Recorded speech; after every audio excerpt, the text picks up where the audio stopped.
देखो last class में हमने कंडीशन तो पढ़ ली थी, जो परावर्तन गुणांक और पारगमन गुणांक है उनको हमने दो अलग अलग केस जो हमने अचालक माध्यम के लिए पढ़े थे उसमें ज्ञात कर लिया था। लेकिन अब ये एक और स्थिति ये होती है, एक और कंडीशन ये भी होती है कि वह कौन सा एंगल है या फिर कौन सी कंडीशन के अंदर आप ये देखोगे कि जो समतल जो तल के ऊपर कोई भी तरंग आपतित हो रही है विद्युत चुंबकीय तरंग, उसके परावर्तन गुणांक का लंबवत घटक और समांतर घटक ये दोनों कौन सी कंडीशन या किस एंगल के ऊपर क्या होंगे, बराबर होंगे, वो भी हमें मालूम होना चाहिए। तो देखिए 4 इक्वेशन हमने पढ़ी थी, वो मैं यहाँ पे अलग से लिख रहा हूँ। एक तो क्या पढ़ी थी, आर परपेंडिकुलर की, एक टी परपेंडिकुलर की, आर पैरेलल और टी पैरेलल। ठीक है, इसके अंदर हमने क्या पढ़ा था, cos theta I minus n2 upon n1 cos theta R upon cos theta I plus n2 upon n1 cos theta R का होल स्क्वायर। एक ये इक्वेशन पढ़ी थी। इसके लिए क्या पढ़ा था, for n1 n2 cos theta I cos theta R n2 upon n1 upon नीचे क्या पढ़ा था, cos theta I plus n2 upon n1 cos theta R. इसी प्रकार से जो पैरेलल घटक थे उनके लिए जो इक्वेशन पढ़ी थी वो क्या क्या थी, cos theta I minus n1 upon n2 cos theta R upon cos theta I plus n1 upon n2 cos theta R. इसकी क्या इक्वेशन थी, इसकी थी four cos theta I cos theta R n1 upon n2 नीचे क्या आ जाएगा cos theta I plus n1 upon n2 cos theta.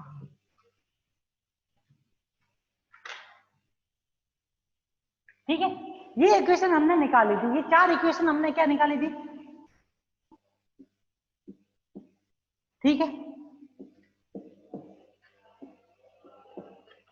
ये 4 इक्वेशन हमने निकाली थी लास्ट क्लास में। अब ये चारों इक्वेशन है कौन सी, यही तो जब क्या हो, ई वेक्टर क्या हो, लंबवत हो। दूसरी कंडीशन ये चारों दोनों इक्वेशन क्या थी, जब ई वेक्टर क्या है, पैरेलल है। उस कंडीशन के अंदर अब हमें क्या पढ़ना है, हमें ये पता करना है कि जब विद्युत चुंबकीय तरंग के समांतर घटक और ये लंबवत घटक जो है ये कौन सी कंडीशन में आर पैरेलल लंबवत किसके बराबर हो, आर पैरेलल के हो, टी लंबवत किसके बराबर हो, टी पैरेलल के। मतलब कौन सी कंडीशन होगी जब लंबवत घटक और समांतर घटक क्या होते हैं, आपस में इक्वल होते हैं, उसके बारे में भी हमें मालूम होना चाहिए। तो एक उसकी विशेष परिस्थिति क्या है या फिर जो स्पेशल केस क्या है, जब क्या हो,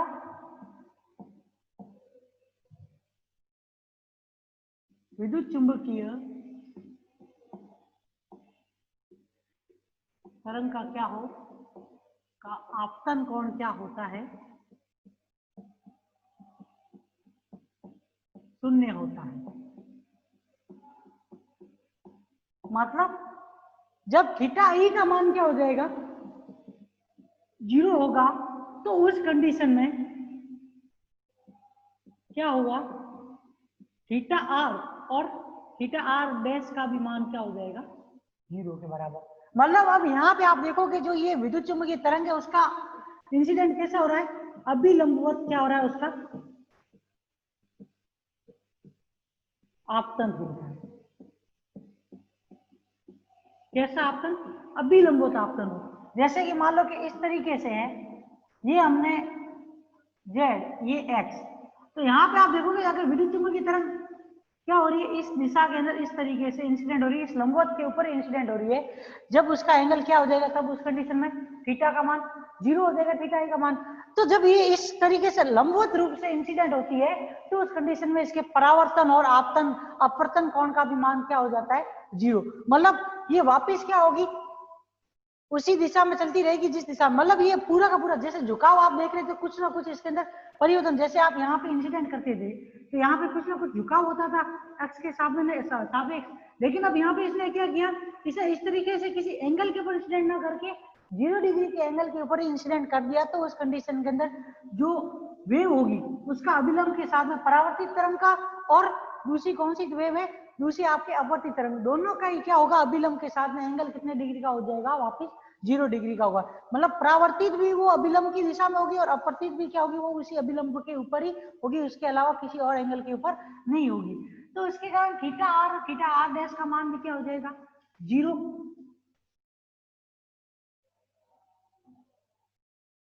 तो ई वेक्टर के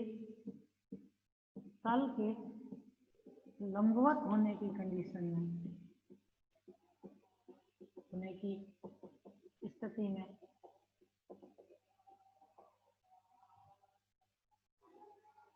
परावर्तन और अपवर्तन गुणांक,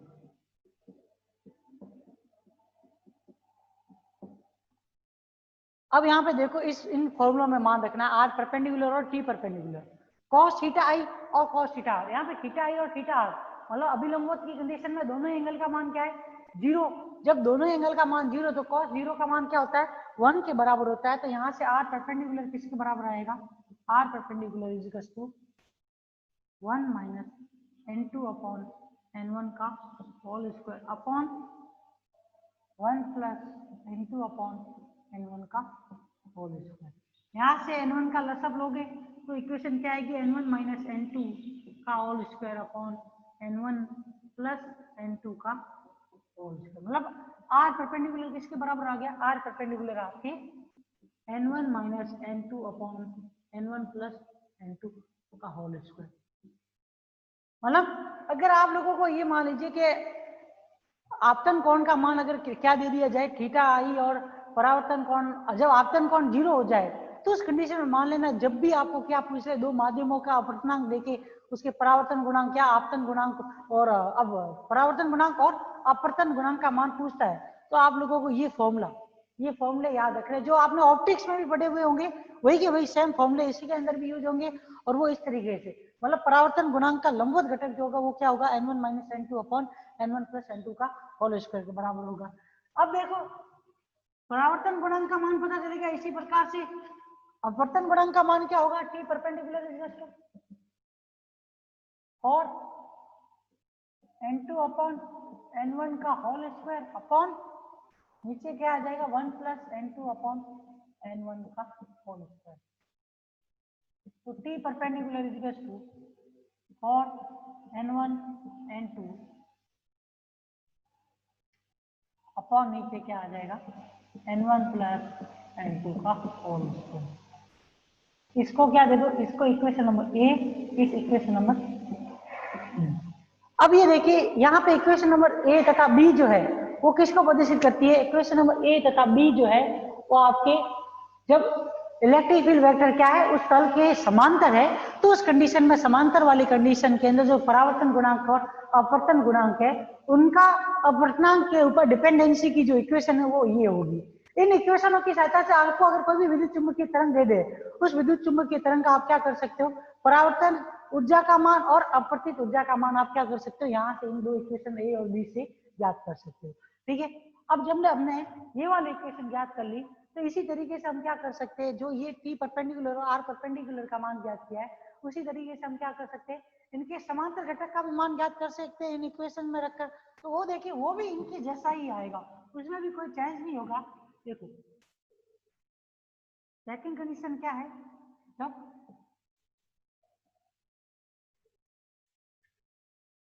इसी प्रकार क्या हो, जब विद्युत क्षेत्र सदिश क्या हो,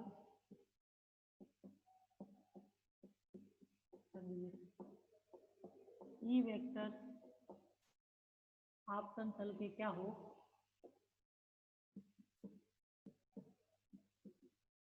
समांतर हो तो परावर्तन व अपवर्तन गुणांक, परावर्तन एंड अपवर्तन गुणांक का मान क्या होगा, आर परपेंडिकुलर सॉरी पैरेलल।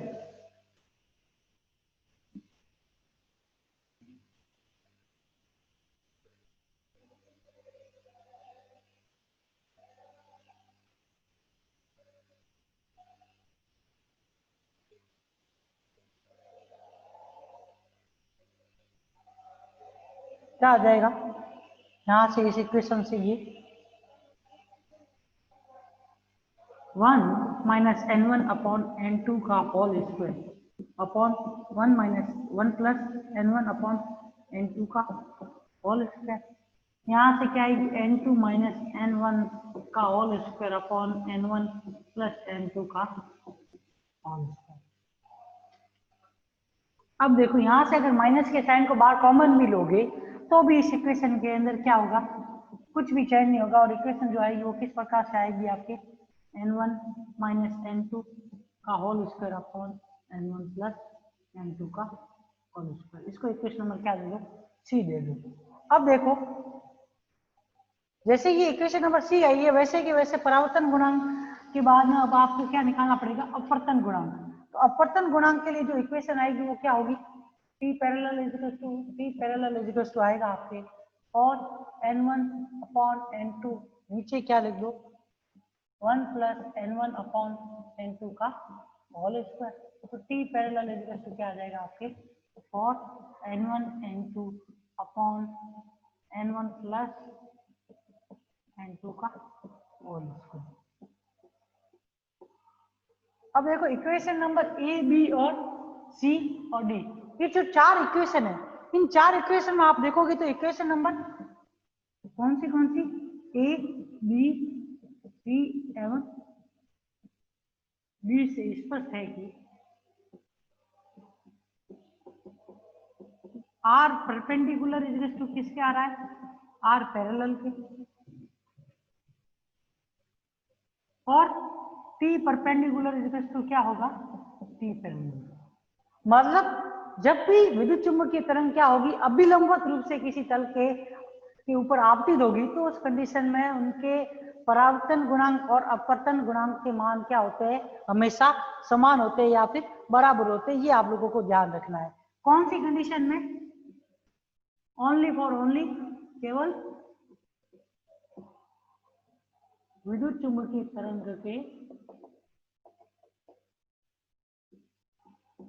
के आपतन तल के लंबवत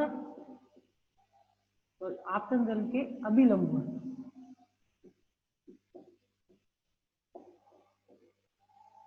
आपतन की स्थिति में,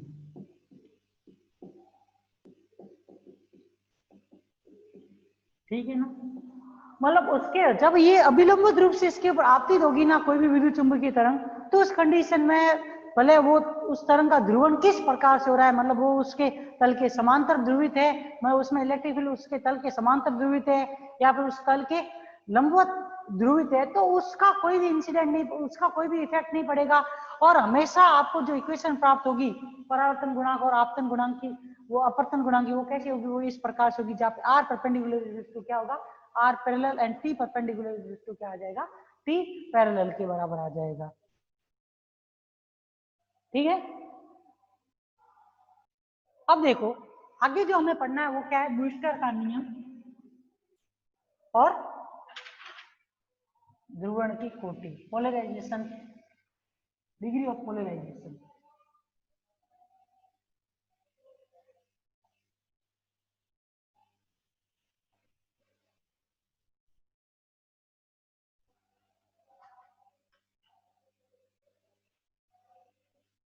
देखो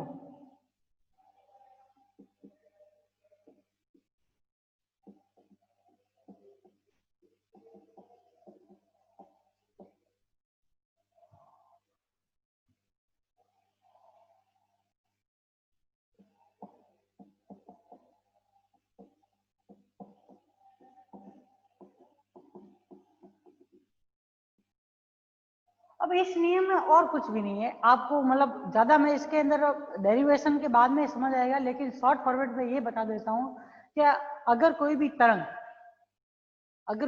तरंग जैसे कि मान लो कि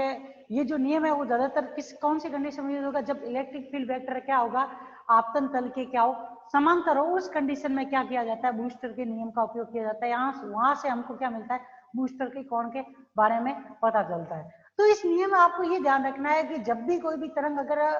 बूस्टर कोण से इंसिडेंट होती है किसी भी एंगल के ऊपर, आपतन कोण का मान किसके बराबर हो जाए, जब भी किसी भी तरंग का आपतन कोण का मान हमेशा अगर बूस्टर कोण के बराबर हो जाए तो उस कंडीशन में उस तरंग के द्वारा परावर्तित ऊर्जा का मान क्या होता है, हमेशा शून्य के बराबर होता है। तो इस नियम को कौन सा नियम बोलते हैं, बूस्टर का नियम बोलते हैं। एक तो इस तरीके से परिभाषित कर सकते हैं, दूसरा हम क्या कह सकते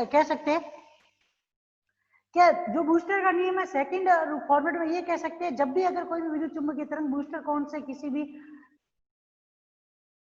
तल के जो दो माध्यमों के अभिलंब और परावर्तक पृष्ठ है उनके ऊपर इंसिडेंट होती है, तो अगर उससे परावर्तित होने वाली तरंग क्या हो, लंबवत रूप से अगर परावर्तित होती है उस परावर्तक पृष्ठ के, तो भी इस नियम को क्या बोला जाता है, बूस्टर का नियम। अभिलंबवत रूप से परावर्तित होगी तो उस कंडीशन के अंदर भी cos थीटा आई का मान क्या, थीटा आई क्या हो जाएगा, उसमें भी थीटा आर का मान उसमें भी 0 हो जाएगा। और उस कंडीशन के अंदर क्या होगा, उस परावर्तित तरंग के द्वारा किसी भी प्रकार की ऊर्जा का संचरण नहीं होता है। जब ऊर्जा का संचरण नहीं होगा तो उस कंडीशन के अंदर क्या होगा, उस कंडीशन के अंदर आप लोग ये कह सकते हो कि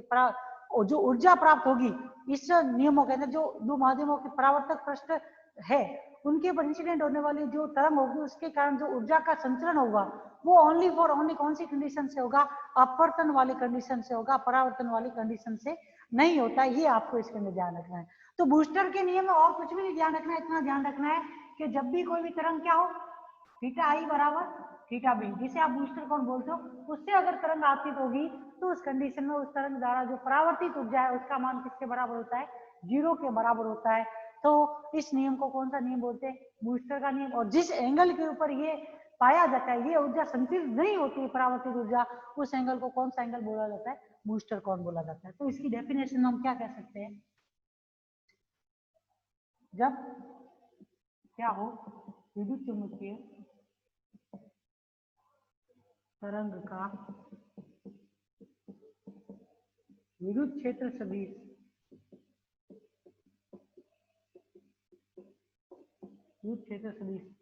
ई वेक्टर क्या हो, परावर्तक पृष्ठ, जिसे आप आपतन तल भी बोल सकते हो,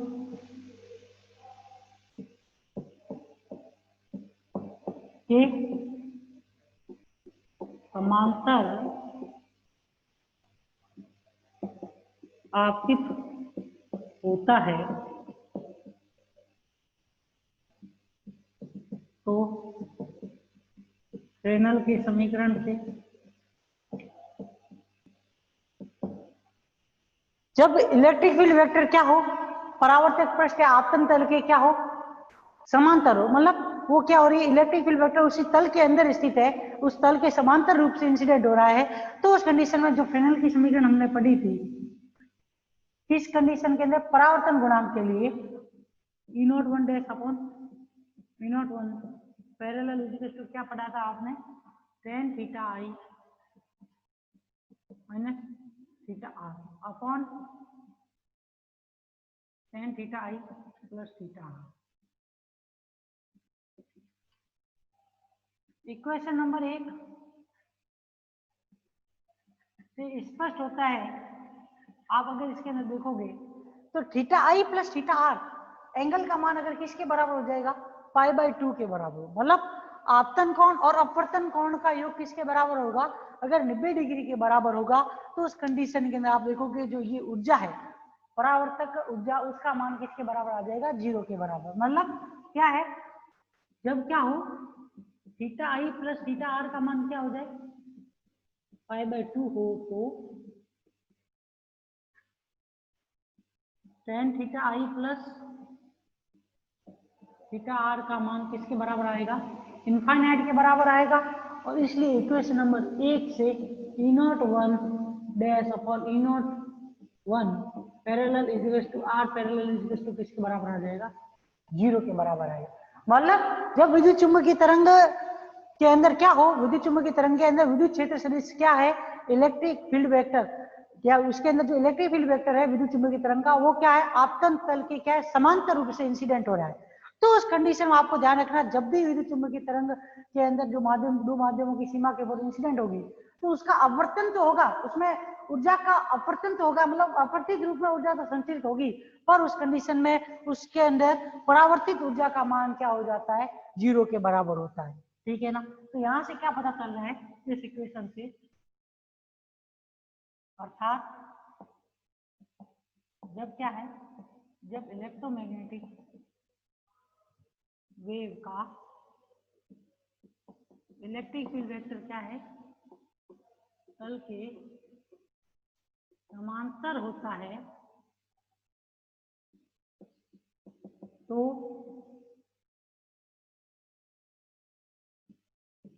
परावर्तित तथा अपवर्तित तरंगे क्या होती है, तरंगे परस्पर, एक तो क्या होगी, लंबवत हो तो परावर्तित तरंग द्वारा संचरित ऊर्जा का मान क्या हो जाता है,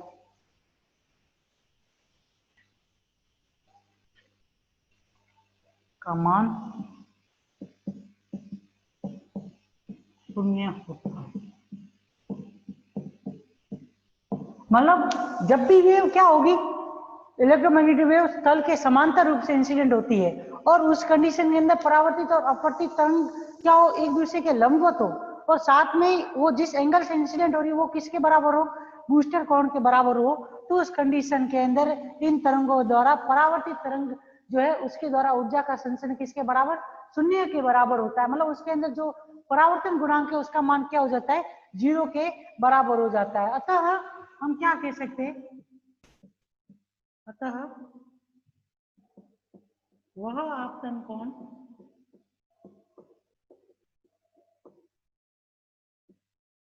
जिस पर क्या हो, विद्युत चुंबकीय तरंग के द्वारा परावर्तित ऊर्जा का मान क्या होता है, इस ऊर्जा का मान किसके बराबर हो, 0 हो तो उसे कौन सा कोण बोलेंगे, उसे बूस्टर कोण कहते हैं।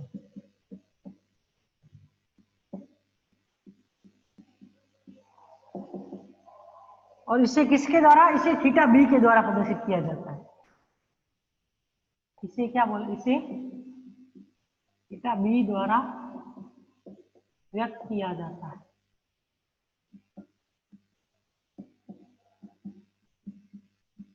क्योंकि अभी आपने इससे पहले में क्या पढ़ा था कि जो theta I plus theta R जो है वो किसके बराबर है, π/2 के बराबर है। तो हमने ये भी बताया साथ में, अभी मैंने ये डेफिनेशन में ये भी बताया कि जब थीटा आई किसके बराबर है, थीटा बी के बराबर है, तो उस कंडीशन में यहां से थीटा बी का मान क्या होगा, π/2 माइनस थीटा आर। मतलब इस एंगल से अगर कोई भी वेव क्या हो रही है, इस थीटा बी बराबर π/2 माइनस थीटा आर एंगल से अगर कोई भी वेव क्या हो रही है, किसके ऊपर, किसी माध्यम की परिसीमा के ऊपर, दो माध्यमों की परिसीमा के ऊपर इंसिडेंट होगी, तो उस कंडीशन के अंदर उन तरंगों के अंदर क्या होगा, परावर्तित और अपवर्तित दोनों ही तरंगों में से क्या होगी, परावर्तित तरंग द्वारा संचित होने वाली ऊर्जा का मान किसके बराबर हो जाता है, 0 के बराबर हो सकता है। दूसरी चीज हम ये कह सकते हैं कि 0 के बराबर होने का कारण ये भी कह सकते हैं कि जो तरंगों का परावर्तन होता है वो पूर्ण रूप से क्या होता है, लंबवत रूप से होता है, या फिर वो जो परावर्तित तरंगे होती है उनका ध्रुवण क्या होता है, उनका ध्रुवण भी अगर क्या हो, तल के लंबवत रूप में हो, तो भी उस कंडीशन में क्या होगा, परावर्तित तरंग की ऊर्जा का मान क्या हो सकता है, 0 के बराबर हो सकता है। मतलब हमने क्या किया, इस कंडीशन में आपको इतना ध्यान रखना, अगर हमने क्या किया, अध्रुवित तरंग को किसी भी माध्यम की परिसीमा के ऊपर इंसिडेंट करे, अध्रुवित तरंग को माध्यम की परिसीमा के ऊपर इंसिडेंट करने के पश्चात अगर हमें परावर्तित के अंदर, परावर्तन और आवर्तन के अंदर आपको ये दिखाई देगी, जो परावर्तित तरंग है वो क्या है, पूर्ण रूप से ध्रुवित हो रही है और अपवर्तित तरंग जो है आंशिक रूप से ध्रुवित हो रही है। तो जो ध्रुवण हो जाता है जब परावर्तन तरंग का पूर्ण रूप से, तो उस कंडीशन में उस तरंग के द्वारा संचित ऊर्जा का मान भी किसके बराबर हो जाता है, 0 के बराबर। तो एक तो डेफिनेशन इस तरीके से भी कह सकते हैं कि जो जब हम अध्रुवित तरंग को किसी भी माध्यम की परिसीमा के ऊपर इंसिडेंट करें और उससे हमें पूर्ण रूप से ध्रुवित परावर्तित तरंग भी प्राप्त होती है, तो उस कंडीशन के अंदर भी हम ये कह सकते हैं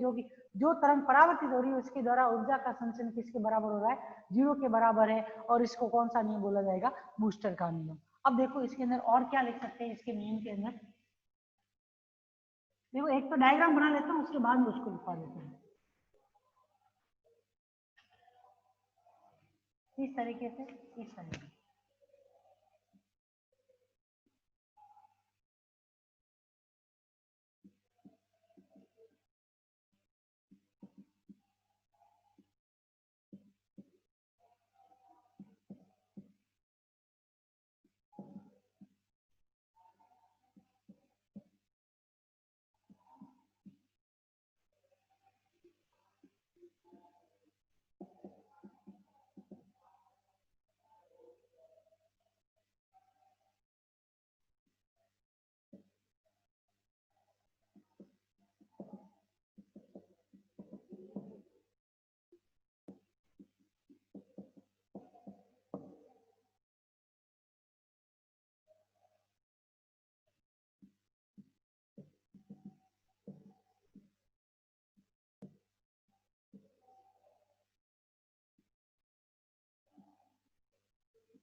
जब क्या होता है कि जब अध्रुवित तरंग को हम क्या करें, विद्युत चुंबकीय तरंग को क्या करें, किस एंगल के ऊपर, बूस्टर कोण के ऊपर इंसिडेंट करेंगे, तो उस कंडीशन से जो हमें परावर्तित तरंग प्राप्त होगी, वो परावर्तित तरंग किस प्रकार की, वो परावर्तित तरंग हमेशा क्या हो जाती है, अगर ध्रुवित हो जाती है तो उस कंडीशन के अंदर क्या होता है, इस तरंग के द्वारा संचरित ऊर्जा का मान 0 हो जाता है। और उसी साथ में जो अपवर्तित तरंग है वो हमें किस प्रकार से पूर्ण रूप से ध्रुवित तो नहीं प्राप्त होगी, लेकिन आंशिक रूप से ध्रुवित रूप में प्राप्त होती है। तो इसे क्या बोलेंगे, बूस्टर का नियम बोलेंगे। तो एक और रूप में हम इसको क्या कह सकते, किस प्रकार से लिख सकते हैं, अतः बूस्टर कोण के ऊपर, कोण पर यदि क्या हो, कोई विद्युत चुंबकीय तरंग क्या होती है, कोई विद्युत चुंबकीय तरंग आपतित होती है, तो तरंग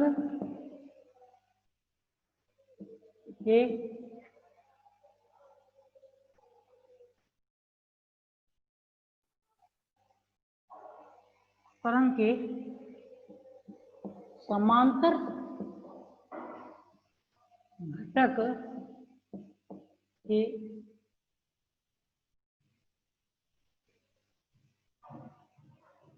तो परावर्तित तरंग के समांतर घटक के आयाम क्या हो जाते, आयाम E01 डैश क्या हो जाता है, 0 हो जाता है। अर्थात परावर्तित ऊर्जा का मान क्या होता है, परावर्तित ऊर्जा का मान 0 होता है। अर्थात आप ये भी कह सकते हो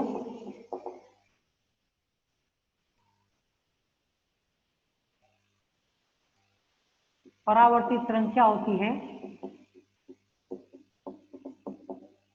तरंग आपतन तल के लंबवत क्या हो दिशा में ध्रुवित हो जाती है, तो हो जाती है या होती है, तो इसे क्या बोलेंगे, बूस्टर का नियम।